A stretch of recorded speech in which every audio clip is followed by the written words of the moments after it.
Christy, all you guys, Christy, I'll start with you. I mean, they're trying to get certain policy ideas accomplished somehow, some way, but they're out there in the streets protesting. As you heard Mike say, a lot of them didn't vote. How are they advancing their cause at all? They're really not. They're, you know, getting some coverage, which maybe is getting people to hear what they have to say, but Sure. It's not an effective way for them to do what they would like to do. They're really hurting the people who want to go shopping, who are the people that are living in the neighborhoods with them.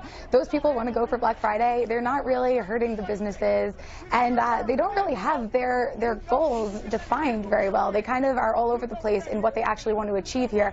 And so they, you know, they're protesting President-elect Donald Trump. They're protesting racism, you know, saying that cops are being racist and targeting minorities. So they're a little bit scattered. And then, as you know, we just heard, they're not out voting. So that's really when they have the right to get their points across. Yeah, they're making life difficult for anybody who wants to go and actually shop in Chicago, which, you know, if you think about it, Giano, you know, their economy is critical to their well-being. Sometimes they lose sight of perhaps the big picture in all of this. I mean, if people can't get in and out of the stores, ultimately that's not good for the community.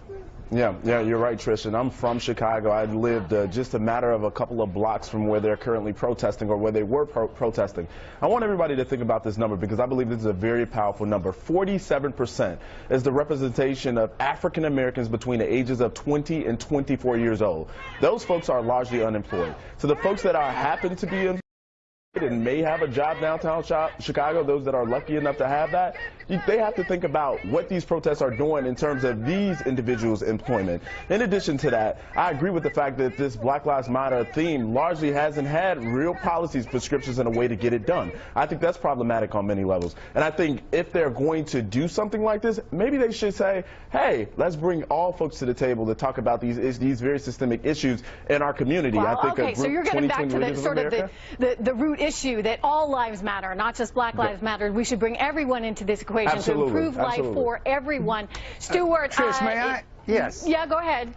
Yeah. Well, the truth is that there is a specific need to protest officially sanctioned murder of African Americans in our society. There's a specific need in Chicago to protest torture, forced confessions, police beatings. You know, Stuart, I think the studies have proven this one out. No, but the studies, I just have to point this out, they have shown, Stuart, over and over again that, in fact, we have not seen African Americans suffer as a result of police officers. If anything, you know, police officers right now, Stuart, are the ones that are struggling. 67% increase in the number of deaths. How many black kids need to be murdered before we see it as a problem? And yes, all lives matter, but right now we have a specific problem with Black lives. And Gianu, I'm sorry, but there are specifically specific policy. Will you let me finish, make a point? Okay, finish, but I would only point out that the answer to that is not necessarily going and blocking everyone from getting in and out of the store. There is a policy recommendation in Chicago, and that's the CPAC. It's also a protest against Mayor Emanuel's 2-week I think what you're doing is demonstrating exactly what Black Lives Matter does. They argue over everyone. There's no policy specifics, and you. In Chicago, there is a policy to come on Fox News channel. You're just wrong. For you to come on Fox News channel with that kind of rhetoric is very dangerous, and I think it resembles that of many folks that protest, like Occupy Wall Street. I'm pretty sure you were a part of that movement. They got nothing done. This demonstration has its roots in the picketing and the boycott of stores during the Civil Rights Movement in the early and mid-'60s. That's where this demonstration has its roots. And we're on national TV talking about it and talking about the murder of black kids. That is a victory. Just that we're raising it and talking about it. Okay, so you see this as a plus because, you know, here they're commanding some time on national airwaves. Not just and that. there are, you know, protests going on. We're looking at live pictures of it right now. Not just that. To you, why do you put words in my mouth? Trish, this is ridiculous. Forgive me, Stuart, if that's not what you said. I thought you just said that the protests were a positive thing. Neil would never put that, and that's not the only thing the protests are doing. They're challenging their city, the people in their city, to look with compassion on black lives and black kids and African Americans, and to do something about systemic violence against African Americans. And the point the panel is making, what you heard from Giano, is there are other ways to do it. There are other ways in that you should get out and vote. You know, why are they taking to the streets to protest as opposed to going about it in a sensible way? That's very unfair. You all pick out one or two people who didn't vote and then say that's everybody. That's very unfair and not accurate at all.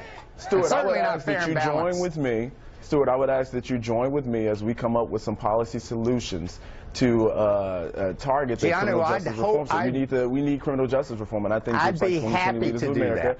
Which I'm a part of, and these are law enforcement officers, these are prosecutors, all the folks that come together to make these very important decisions. And I think if you have, and so I do deal with this stuff on a regular basis. I work with Republican leadership on the Hill when it comes to these issues. I think that's when we can actually get something done. So protesting is important when it's utilized in the correct way, but there's other ways in which you take that attention, that national attention that you just mentioned, and you get policy done. And I think that's what we agree. All right, we got some agreement. I'm glad that we can agree, what do you say? Last word to Christy before we go, guys. Thank you. I was going to say, to Gianno's point, I think that if you want to raise awareness and say that there are some racial issues that we have to address, you don't do it by adding more racial tension and saying, you know, we're only going to block stores that have white owners. Wait. If